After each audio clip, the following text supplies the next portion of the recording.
तो आम ऑफिस रे मेरी क्रिसमस ପାଇଁ ସବୁ ଗିଫ୍ଟ ରଖିଛନ୍ତି ତଳେ। ତ କାଲି ଆର ସେଲିବ୍ରେସନ୍ ବହୁତ ଖୁସି ଲାଗୁଛି, କାରଣ ପ୍ରଥମ ଥର ପାଇଁ କୌଣସି ଗୋଟେ ଅଫିସରେ ଆଉ ଗୋଟେ ଖ୍ରୀଷ୍ଟମାସ୍ ସେଲିବ୍ରେସନ୍ କରାହେବ, ମାନେ ମୋ ପାଇଁ ଫାଷ୍ଟ ଏଇଟା।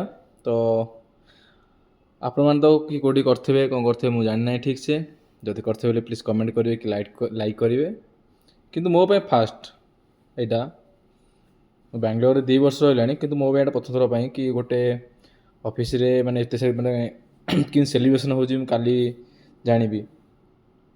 ତ ଏଇଟା ମାନେ ଖ୍ରୀଷ୍ଟିଆନଙ୍କ ପାଇଁ ଏଇଟା ତ ଗ୍ରେଟ୍ ଡେ, ସେଥିପାଇଁ ଦେଖିବ ତ ବହୁତ ସାରି ଗିଫ୍ଟ।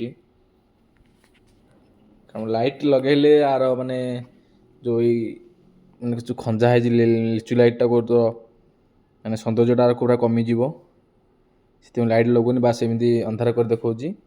ଗିଫ୍ଟରେ ମାନେ ଆମର ସବୁ ଏମ୍ପ୍ଲୟଙ୍କ ନାଁ ଲେଖା ହେଇଛି। ତ ଏଇଟା ଗୋଟେ ଗେମ୍ ହିସାବରେ ସମସ୍ତଙ୍କ ନାଁ ଲେଖିଛନ୍ତି, ଦେଖିପାରୁଥିବେ।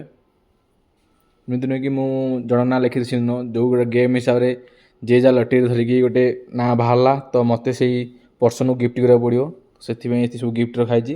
ଆହୁରି କେତେ ଆସିବ, କାରଣ ଆଜି ଯେହେତୁ 23, ତ ଏଠି ରଖିଛନ୍ତି। ତୁମର ଯଦି ସେଲିବ୍ରେସନ୍ ହେବ ଡେରେ ତ ସେଥିରେ ଆସିବ।